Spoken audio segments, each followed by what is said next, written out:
Welcome to Simplify. I'm Benjamin Stoller. And I'm Caitlin Schiller. Simplify is for anybody who's taken a close look at their habits, their happiness, their relationships, or their health and thought, there's got to be a better way to do this. In today's episode, Caitlin talks to Julian Treasure, a speaking and sound communication expert. His TED Talks about listening and sound design have been viewed over 40 million times. That's a lot of times. Yeah, it's a lot of times. And it's such a cool topic. I mean, I work in audio, so I'm obviously a big fan of people who talk about how to listen and what sound or audio can do to us. Absolutely. And what came up in our talks was how broad the influence of sound is. Julian likes to say that we're taught as children how to read and write, but not how to speak or to listen. And he went through everything from why Venice as a city sounds so good to why saying, I know, after everything someone else says is so grating. I know. Just kidding. Sorry. Keep going. We did not talk about why it's annoying to be interrupted by your co-host. But Womp. The point is that by the end of this interview, you'll have a new idea of why you should reconsider how you speak and how you listen. Excellent. I'm excited. I really like this interview. And don't forget that we'll also make a book list after the conversation to dig deeper into all sorts of things about speaking and sound. And spoiler alert, there's a Sam Harris title in there, so... Ooh. Yeah. Anybody who's triggered by Sam Harris, watch out. Okay then, so let's roll the tape. Here's me, Caitlin Schiller, and Julian Treasure. Catch you guys in the bookend. Whoop. Would you please introduce yourself? My name is Julian Treasure. I'm a sound evangelist. That's the way I describe myself these days. And I'm also author of the books Sound Business and the new book How to Be Heard, and chairman of the Sound Agency, which is an international audio branding consultancy. Mm-hmm. How did you get into this field of work, Julian? Well, I've been listening to the world pretty carefully all my life. I'm a musician, and I think musicians do listen in a slightly different way to non-musicians. If you're not listening kind of in parallel, you're not really a good musician because you're not responding to everybody. And so that's kind of the way I've always listened to the world. And all through my career in marketing, I had a publishing company which I launched in '88 and sold in 2001 to a big American group. I was conscious all the time that the world doesn't sound too good. And so when I sold that business, I wanted to bring the two halves of me together, the musician, which was playing and enjoying listening to music and listening to the world, and the marketing side. So that's how the Sound Agency was born in 2003. And then as I went on and started doing the TED Talks and reflecting on ways in which I could make a difference in the world, it really hit me that it's not just organizations who are making noise that is pretty unpleasant. It's all of us, you know. And so sound impacts on us personally, and there's a huge case for improving the way that we make and consume sound in our personal lives, a lot of which comes down to speaking and listening. And that's really where this book came from. You said that the world doesn't sound too good. Could you talk about how you have made a piece of the world sound a little bit better? Yeah, the industry that's really taken up the sound agency's challenge more than any other, I guess, is retail. That's pretty obvious because they can see that, you know, if you think about it in terms of smell, it would be crazy, wouldn't it, to launch a shop and have a terrible smell in it. That's obviously stupid. And yet so many shops and shopping malls and airports where we have shopping areas, they look great, but they sound terrible. They're cacophonous, noisy, threatening, stressing places. We get fatigued, and the result is we leave sooner than we otherwise would, and we spend less money. So they lose out. And that's what we've been able to prove. So we've worked with shops that most people would have heard of, places like Harrods. We've worked all over the world with, you know, major malls, often improving acoustics a little bit, taking noise out, improving the sound system, which often is really shocking, and very often removing music. That's a special type of sound. You know, music is something which is made to be listened to generally. So when it's played all over the place in the background, there's a conflict of interest. So we often remove music and replace it with something much more ambient, a soundscape, we call it. It's a new technology which creates these soundscapes live. They're not recorded, they're created by a computer. And that's a very interesting sound that's somewhere in between silence and music. I'm not saying music is always wrong. Music can be wonderful in certain situations. It's just not a veneer. It's not something we should, veneer on top of every experience we have. Yeah, right. So, for example, what are you optimizing for when you're optimizing sound in, say, a retail space? Well, it depends what people are trying to do. Very often, retailers over-egg the pudding. There's research now to show that if they can be a bit more minimalist, particularly when it comes to the festive season, which, as we speak, is heading for us like a huge steam train at high speed, then they tend to over-egg that big time. So we get, Christmas, Christmas, Christmas everywhere we go, and the cumulative effect of that is that we get tired and we want to go home. Whereas if they can just be a little bit more restrained and not overstimulate us, then we feel better, we are more comfortable, we're less stressed and fatigued. And it was the same with sound, really. So a lot of what we do is removing elements from soundscapes which are simply cacophonous. Nobody designed them. And it depends completely what people are trying to do. People often ask me, for example, about brands like Abercrombie and Fitch or Hollister, which have got pretty loud environments inside of them, and they also design fragrance and so forth. And I say, look, I totally understand what they're doing. They're using their loud music and big sound systems as a filter. They don't want people like me in there. I'm too old. And I don't particularly enjoy that environment. So we have a deal. They don't want me in there. I don't want me in there. I don't go in. Now, I totally get that the people who they do want in there are attracted by that. So, intelligent design of sound, it doesn't have to be quiet. It could be loud. It's all about what are you trying to do in a space. It would be weird, wouldn't it, if you went to a football stadium and everybody just had to wave instead of cheering. It would be, a bizarre, ghostly atmosphere. So sometimes noise is what we need. But a lot of the time, the noise that's around us is simply inappropriate. It's like the exhaust gas of what's going on in the space. And, if you look around you, pretty much everything you see was designed by somebody. There might be the odd plant, but, pretty much everything else designed. I very much doubt if the sound in that room was designed by anybody. The acoustics are just the byproduct of the way that the room looks. And that's often the case, even in the most designed spaces, award-winning spaces designed by award-winning architects. They're all done for the eyes, not for the ears. And very often they are actually not fit for purpose. So we've worked with hospitals. I'd love to work in the education sector. I did talk about it in one of my TED Talks, a huge number of kids leave school simply not having heard their education because the acoustics are so bad in those classrooms. In offices, people get stressed and ill even and can't work because of the noise levels. We're open planning the whole world, and that's great for collaboration, but it's absolutely rubbish for concentration where you're trying to listen to the voice in your head and somebody's sitting next to you talking and you have no earlids and you can't shut it out and your head is full of their voice instead of yours. So there are a lot of environments that we've designed which actually don't work very well because of the sound in them. And that's what we try to do at the Sound Agency, is ask what are people trying to do here? Mm-hmm. What are the values of the space? What kind of brand is it? What would reflect it effectively? Who are the people? What do they like? What don't they like? And what's the environment? I mean, for example, there's no point putting music in on top of noise. That's like putting perfume on a really bad smell. What do you get? You just get a worse smell.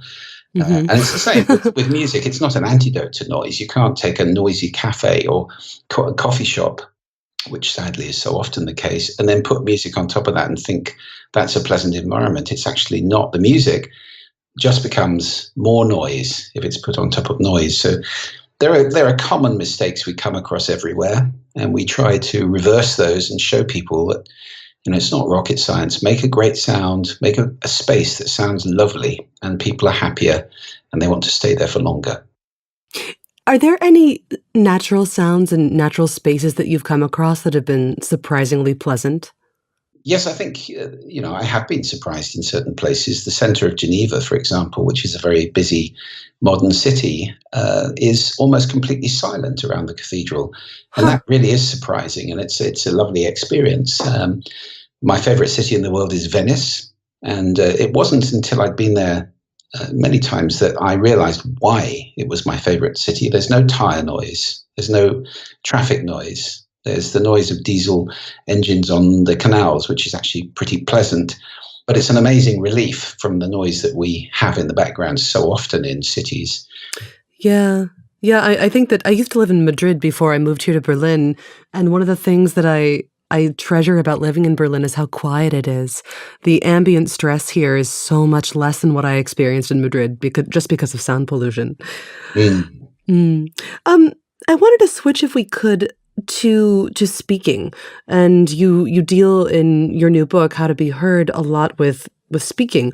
What are some traps that people fall into when they think they are going to be speaking powerfully? What are they doing that they shouldn't be doing? Well, there are a lot of problems that arise through the fact that we're not ever taught how to speak or how to listen. If you think about it, we're taught how to read and write in schools, and it's a scandal if a child leaves school unable to read or write. Yeah. But children are leaving school every year having never been taught how to use this amazing instrument that we all use, the human voice, or how to listen consciously to what's going on, Mm. which I think is tragic.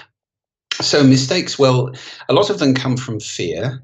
There's a lot of fear in personal relationships, the fear of not being liked, or the fear of appearing foolish, or whatever it may be.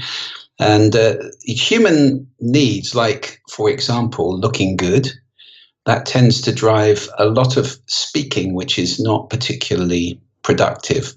So the desire to look good can lead to things like competitive speaking. I might say, "Oh, I'm going to Greece this year on holiday," and they say, "Yeah, I've been to Greece 6 times," and I go, Hmm. "Oh, I'm a bit deflated." It's a bit of a joy kill, having to beat what everybody says all the time, having to trump every card by competitively speaking, or the professionally not impressed people. I know, I know, I know. If you know everything, what do you learn? You don't learn very much at all. Hmm. Words "I know" are to be used, I think, with great care a lot of the time. If there's anything we like more than looking good, it's being right, and I think that's a huge modern disease that afflicts so many people at the moment. And of course, the easiest way to be right is to make somebody else wrong. So if I make you wrong, it elevates my position and makes me justified and right and self-righteous as well. So that kind of dynamic, I think, is very destructive in conversation. Being right, looking good, and these things tend to lead to what I've described in the TED talk, which has done so amazingly well, the 7 deadly sins of speaking. Mm-hmm. I would love to hear about a couple of them. Maybe take me through the two or three that you think could most effectively transform someone who's not doing a great job communicating into someone who's doing much better at it. I'll mention three: gossip, judging, and dogmatism. Three of the seven. So gossip is enormously seductive, and it is very pervasive as well. By gossip, I mean speaking ill of somebody who's not present. And it is so easy to get sucked into doing that. And in fact, if you sit on a train or a bus and listen to the conversation around you, a huge amount of it is that. It's also a lot of the magazines that we read and the media that we consume. So it's pretty difficult to avoid. And we all know that gossip very often is salacious, misleading, even outright lying. So it's not a very powerful way to be. It's something to avoid as a habit. Judging, I think that's a really big one. Condemning as a habit becomes very destructive and very hard to be around. The kind of parent whose child comes home and says, "I got 95 in the test," and they say, "What happened to the other 5?" That kind of always seeking fault, being obsessed with what you have not got instead of grateful for what you have got. And the final one I'll mention, because it's topical at the moment, I guess, is dogmatism, which Mm-hmm. is just it surrounds us. I mean, in politics in particular, in the last 2 years, we've seen the destructive results of dogmatism, polarization, caricaturing other people. It's a long, slippery slope of not listening to people, being able then to caricature them or make them seem ridiculous, and then bigotry, xenophobia, out and out hatred. That's a slippery slope to some of the worst excesses of human evil behavior in history. And the antidote to dogmatism, I think, always is listening. Is also realizing there's a difference between opinions and facts. And there's an awful lot of people who confuse those two things. They conflate them and think that their opinions are in fact facts. I think in many ways, I think the world would be a much nicer place if opinions had to be offered by invitation only. Uh-huh. So that's three of the seven, and you can see how these things play out in our relationships, and they create conflict and they create misunderstanding, and the world doesn't work so well when we're not listening to each other and when we're not speaking powerfully and consciously. Right. I want to get to the listening part of this soon, but there are a couple things that I picked up on while you were speaking that I wanted to ask you more about.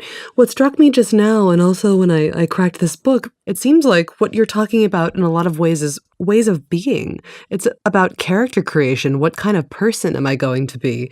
And I wonder, how did you make the decision to take on that kind of heavier content in this book rather than just give people, a list of 10 things to do to speak persuasively? Well, over the years, I've become aware really that a lot of the things I'm talking about in terms of conscious listening are doorways into being mindful or being conscious or being aware of one's own existence and one's effect on other people. So, I mean, I wouldn't say this is a philosophical book or a spiritual book at all. It's full of very practical exercises all the way through. But I think those exercises at the same time are doorways into a more conscious way of living. And I think that's a very powerful direction to go in. I talk about silence in the book, and silence is worth considering really strongly. I quote Evelyn Glennie, the great percussionist Dame Evelyn Glennie, who says, "Silence is a sound," and I think it is. It's also the context for all sound, and it's something we don't encounter that often. I think in my very first TED Talk, I recommended listening to a few minutes of birdsong every day. And then later on, it was listening to silence, because we don't encounter it that often. And it's a baseline, which if we lose sight of, we can get anesthetized to. It's like the frog in a pan of water syndrome. That story where if you throw a frog into a pan of boiling water, it jumps out. But if you turn the heat up gradually, it cooks because it doesn't notice. And that's what we're like a lot with noise. If we lose the baseline and we don't recalibrate our ears from time to time, then the noise just gets up and up. And the police often report when they go to the scene of some violence or crime, the noise is intense. There are radios and TVs on and people shouting. And noise drives us crazy in many ways. So I think it's very important to reestablish some sort of baseline to get back to being conscious about the sound that we're consuming. And not to go unconscious. And sadly, we've gone pretty unconscious about listening to the world in the last couple of 100 years, really, since the Industrial Revolution. We've been getting noisier and noisier, more and more electromechanical noise around us all the time. And it's so easy to go really oblivious and just get on with, stand on a street corner bellowing at each other next to somebody who's drilling and just think that's normal. Well, we can move, Yeah. We can. Hey, it's Ben. We're taking a quick break from Caitlin's talk with Julian Treasure here because we just wanted to remind you of two things. One, this is season 2 of Simplify. That means there's a whole entire season 1 you could be listening to after this episode. So go and do that if you haven't already. It's full of great guests like Dan Savage, Laura Vanderkam, and Gretchen Rubin. And that brings me to thing 2, which also has to do with Gretchen Rubin. When Caitlin asked her in season 1 about one thing that's actually a lot simpler than you might initially think, she told us that being happy is, if you focus on the right thing. So here's Gretchen Rubin telling us what that is. The research shows this, ancient philosophers say this, and it's really, really true, that in the end, when you talk to people who are happier, it's because they have strong, enduring relationships with other people.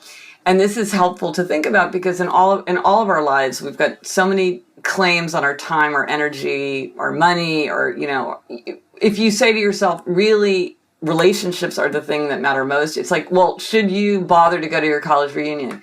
Probably you should, because that's going to help keep those relationships. Oh, you're thinking about it'd be fun to have a Super Bowl party. Would that be a good idea? Probably it would, because having a party is something that, or, oh, there's this cool person that I think might be fun to have coffee with. Should I make the effort to send the email? Yeah, probably you should, because in the end, those relationships are the things that are really going to matter. And we'd love to hear from more of you out there. Let us know what you've learned was easier than you initially thought it was. I'm curious about your personal philosophies, about fears you've overcome, all the things we've talked about in season 2, or something you just learned was easier than you thought it was. Send us your voice. Just record a voice memo and email it to us at podcast@blinkist.com. All right, let's get back to Caitlin Schiller and Julian Treasure. You say in your book that all listening is unique as a fingerprint. Can you talk about that a little bit? What does that mean? How might my listening be different from yours? Well, you've come a different road to this conversation to me, and our listening is shaped by the road we travel in life. So first of all, we're born into a culture that speaks a language, and those things change our listening. There are some languages on this planet that have no words for tomorrow or yesterday, and that changes your listening a little bit. So language does, and then values, attitudes, beliefs, the things you accrete along the way from your parents and then teachers and role models and friends and so forth. So all this creates what I call a set of filters. And then ultimately, in any given situation, you have expectations of a conversation, you have intentions, you might have emotions going on. These things all change the way that we are listening. So most people are not conscious of the filters. They think listening is very similar to hearing. Well, it's not. You hear everything. You hear everything. You listen only to certain things. So listening is a process of selecting what you pay attention to. And then my definition of listening is making meaning from sound. So you select some of what you hear and you make it mean something. And that's a mental process. It's not related to the process of hearing. And what you make it mean is going to be very possibly different from what I make it mean, because you've got different contexts and different parameters, different filters that you've developed along the way. So it is the commonest mistake, I think, in speaking and listening to assume that everybody listens like I do. They don't. And if you get that you're speaking always into a listening that's different, then you can speak so much more powerfully and effectively. Even if you're talking to an audience of 1,000 people, you can ask yourself, what's the listening? What's the listening of this group of people?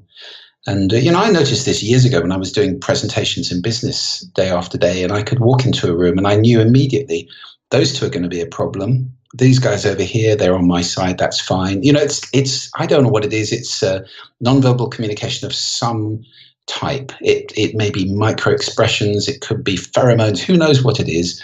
But all I do know is that if you ask yourself that question, what's the listening? And you get into the habit of doing that, your speaking will be so much more powerful because you're being conscious of the listening that you're speaking into, and therefore you're speaking appropriately to that person or group of people.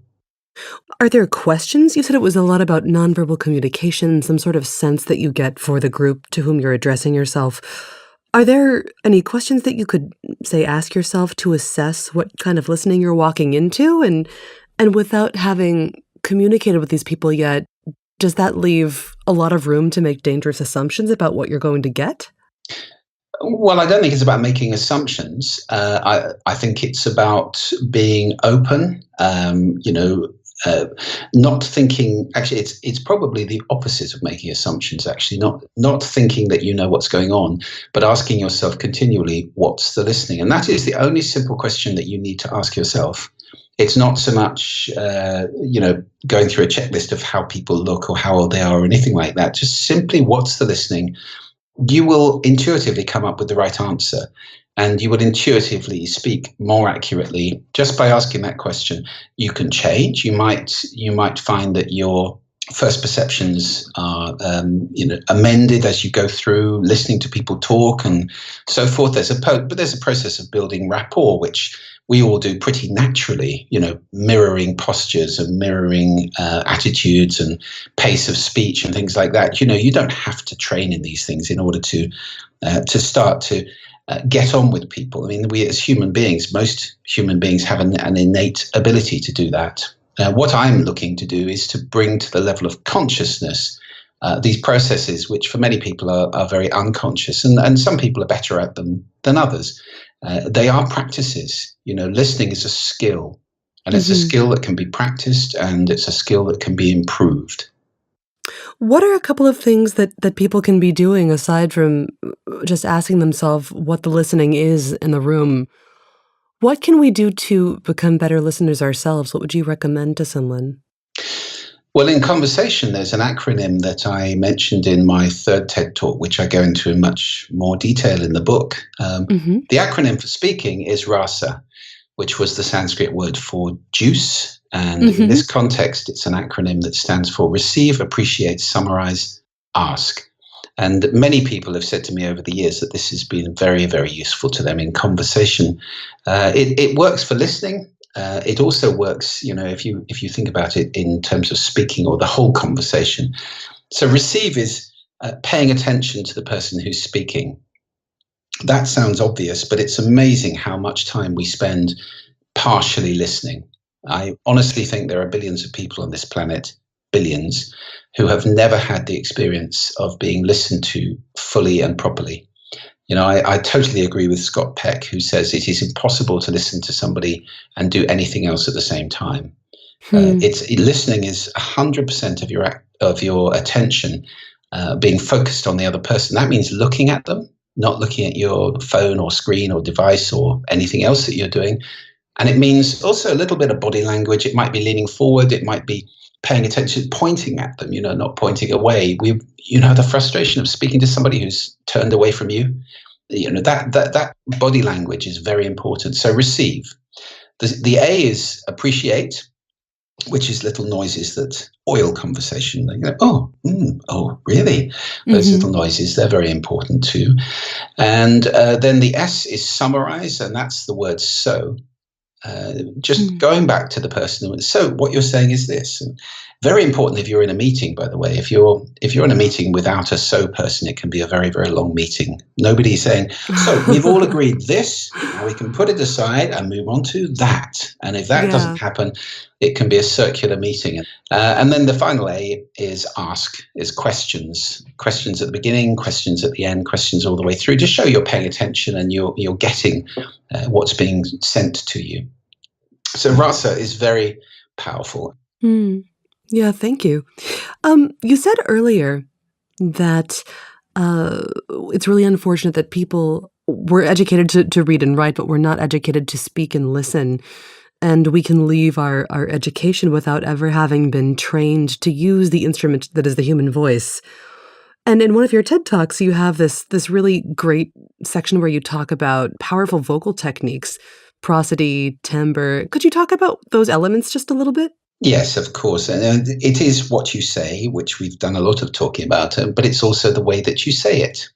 And some people are less practiced at using this instrument than others and less conscious. So, for example, you get people who speak in a bit of a monotone like this, and it's not terribly interesting to listen to somebody who speaks like this the whole time without any prosody. Prosody is a wonderful thing. It's the way we express it. It's route one for emotion. It's the way we express so much of what we want to get across emotionally or in terms of meaning and emphasis. It provides a light and shade in what you're saying. And without prosody, would you rather watch a play being performed or read it? And this is one of the biggest differences between written language and spoken language. Speaking has been around a far, far longer time than writing. Speaking around 200,000 years, perhaps, certainly 100,000, complex language. Writing just 4,000 years. So this is our route one, really, for communication. And we are over the last 30 or 40 years anyway, we have been pushing it aside. If you think about all of the modern protocols for communication that we developed, email, text, instant messaging, these are all screen-based. And so we're using our eyes and our fingers to communicate the whole time. I do think that's about to change. There's billions being invested now in speech recognition, voice synthesis. And there are some amazing alliances of that with artificial intelligence that are going to be coming along in the next couple of years and will really change the way we interface with technology. We'll be speaking to it and listening to it instead of reading it and writing it. So I mean, that is all going to change. We are going to need to filter, but it always goes at one pace. You can't be listening to three people at the same time in the same way that you could perhaps have three screens on with different feeds. You can't do that with the human voice. You have to pay attention. We can only understand roughly 1.6 people talking at the same time. So 2 doesn't work. It becomes babble. Mm-hmm. If you could change something about the way that the average person listens to other people in their lives, what would it be? It would be to become conscious of listening as an activity. Most of us assume that listening just happens. We hardly ever think about it, but listening is an activity. It's a thing that you are doing to me right now. You're actually doing something, not just sitting there and hearing. It's not a passive thing. It is an active thing. You're making meaning. You're selecting what to listen to. You've got thoughts going on at the same time. There's a synthesis going on between what I'm saying and the things that you're thinking. And this process is going on all the time to us. So I think the single biggest thing I'd love to see happen in the world would be people becoming conscious that they're doing something when they're listening and that they're responsible for the outcome of that and that they can practice it and become better listeners. It would transform the world, I think, because listening, conscious listening, is the doorway to understanding. And if we have understanding, the world is a very different place from the world of caricaturing and bigotry and dogmatism and so forth. That is a really nice thought to end on. But I did want to ask you, what have you been reading lately that you like? What are some books that people who are interested in sound and listening and how it affects our environment, what would you recommend they read in addition to yours, of course? There's so many books about sound. There's a wonderful book by Murray Schafer, who is something of a godfather to modern oral ecology, it's called, where people care about soundscapes and preserving good sounds. Murray Schafer he is a Canadian. He's very old now, and the book is called The Soundscape: Tuning the World, and it's a marvelous book. He invented the word soundscape, actually. And it is, if you want to become conscious about your listening, it's a great place to start. So that would be a textbook that I would recommend to absolutely anybody. Cool. And if there's one you could recommend to people for, say, improving their listening or their conversational abilities, their social listening, do you have a recommendation there too? Well, obviously, that's what my book is all about. So I certainly would recommend How to Be Heard, because that's totally what it's about. I think there's a lovely book also by Sherry Turkle, professor at MIT, called Reclaiming Conversation, which is a brilliant book about exactly this again, and about the effect of technology on all of us. She wrote a book called Alone Together before that, and delivered a TED Talk on that too, which is where I met her. And I think she's absolutely right that technology in many ways has driven us apart, rather than bringing us together in a big global village. It's created this kind of shallow, a lot of shallow friends instead of a few deep friends, perhaps. So the word friend doesn't necessarily mean what it used to once upon a time. Right. So yeah, I think Sherry's got a very strong case, and she's very much in tune. Also, the book Quiet by Susan Cain, whom also I know from TED, which is another great book about the importance of quiet people and not getting seduced by this sort of noisy, thrashing world that we're in and having to be bigger and better than other people. So it's about the power of introverts. So those two, I think, are very good books. Awesome. Thank you for the recommendations. My pleasure. Thank you so much for taking the time. Thank you very much. A pleasure. Have a good one. Take care. Bye. Bye-bye then.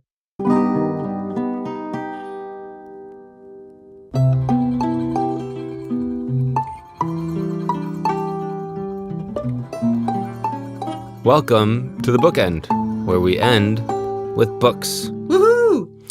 So, okay, we just heard your conversation with Julian Treasure. I loved this conversation. Also, it's our second really good listener on the podcast. It's cool to see experts in listening like Treasure and Michael Bungay-Stanier from episode 3 actually show why they're experts at listening. It seemed like a really good, understanding, patient conversation. So why'd you want to have him on Simplify? Well, I first heard about Julian from our production assistant, Nat, actually. As part of her interview, we asked her to write a test outreach email to someone that she would love to invite on to Simplify. And she chose Julian Treasure. Awesome. So yeah, I watched his TED Talks and I knew that A, we had to invite him on, and B, we had to hire Nat. That's amazing. And she's on board. Yeah, she is. But beyond it being a great suggestion from Nat, I loved the idea of inviting Julian on to Simplify because a lot of times I think that people overemphasize speaking as being the most impactful part of the communication equation. Julian, on the other hand, elevates listening to the same level and treats it with the same nuance as most thinkers do public speaking. Yeah. That's so interesting. Maybe that's why it feels fresh, what he's saying the whole time. So what do you think is the one thing we should all remember from this conversation? What can we learn from it? Well, I think it's the same thing as that to which you alluded in the intro, and it's that we learn to read and write, we learn production, but we don't really ever learn to listen and to listen carefully. And if you do that, then you'll notice a lot of your own weird personal tics and start to uncover ways that you can be a better listener. And the other thing that I loved about Julian's book is that it's not being a better listener splashes into so many different elements of your life. And it really informs what kind of person you are and what kind of person you can be. So if you start watching that, your habits around listening a little bit more, there's a good chance it's going to impact how you are as a person, how you fill a room, how you interact with others. Yeah. I like how at one point Treasure says something like, watch out for these habits because these are the people that are really annoying to be around. And it's interesting, like just people who listen badly. It's true. If you think about it, like no one wants to be around those people. So I started freaking out and paying very careful attention to this. And I hope everyone does too. It's a cool, really great interview. All right, let's get to the books. Yeah, let's do it. Actually, why don't you start off with some recommendations this time? Okay, fine. I did my homework. Let's start off with a classic. Nonviolent Communication by Marshall Rosenberg. Of course. This book is actually more than a book. Nonviolent communication, or NVC, it's also a process, and there are entire training schools devoted to it. So I know the book, but I'm not that familiar. I think you've actually practiced it at some point, right? What is it essentially? Well, I've definitely read the book a number of times and done a little bit of research. So NVC says that there's a better way to communicate, and to do that, you have to appreciate the basic human needs that we all share. Once you realize that, for example, all human beings have the capacity for compassion, you have a better chance of being able to connect with someone and communicate more effectively. Cool. Yeah. What else did you pick, Ben? Okay, next up. Let's go with, we should have like a cool Wheel of Fortune sound or something. Wheel. Books. Okay, Ben, what is it? How Music Works by David Byrne, as in David Byrne, lead singer of the Talking Heads, David Byrne. Oh, awesome. Yeah, so this book is pretty well described by the title, How Music Works. It touches on music theory, how music can make you feel feelings, but there's also a bonus for Talking Heads fans out there, and then it also goes through some of the history of the band itself. Very cool. Also, why Byrne wore that big suit and stopped making sense. Something about Japanese theater. Yeah, kabuki theater, and a great Halloween costume for anybody listening to this in October of another year, whatever. And anyway, if people are into that theme, bonus recommendation, This Is Your Brain on Music by Daniel Levitin. Also a cool way to look at how music works. Rad. So is that your last recommendation, or do you have another one? No, last one. And Good. Speaking of neuroscientists, I think Daniel Levitin is also one. This is a fun book. It's called Lying by Sam Harris. Sam Harris, for those who don't know, is like a well-beloved neuroscientist, like our generation's Oliver Sacks, you know? He's a great writer, and he's super smart, and this book is about the power of telling lies. Whoa. Yeah, it's definitely worth checking out. Sam Harris also has a pretty badass podcast, by the way. It's called Waking Up. Yeah, shout out to Waking Up. We see you guys. Anyway, so about this book, Lying, in the same way that you'd be surprised how powerful it is to reconsider how you listen and speak, like you were saying about the Julian Treasure conversation, you'd be surprised how powerful it is to not lie. That's kind of what the book is about. That seems kind of obvious, but okay. Yeah. Awesome. That's a great list, Ben. So we'll put that up in the show notes on the Blinkist magazine so everyone can read through it. And we might as well remind everyone that all the past episode book lists are also online at Blinkist magazine. That's blinkist.com/magazine. Yeah, books. Get them. All right. Then let's just jump into saying thanks for all the people who made this podcast. Hooray! Thanks everybody for listening this far. This episode is produced by Caitlin Schiller. Hi, Caitlin. Hi. Me, Ben Schumann-Solar, Nat Doroshkina, Ben Jackson, and Odi Constantino, whose real name is Otto. Fun fact. Cool.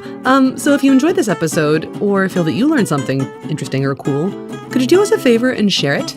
Podcasts are a conversation, and they're great conversation starters. So send this one to someone that you want to talk about listening or speaking with. Cool. And yeah, big shout out already to the people who've subscribed to us. We just got over 500,000 downloads.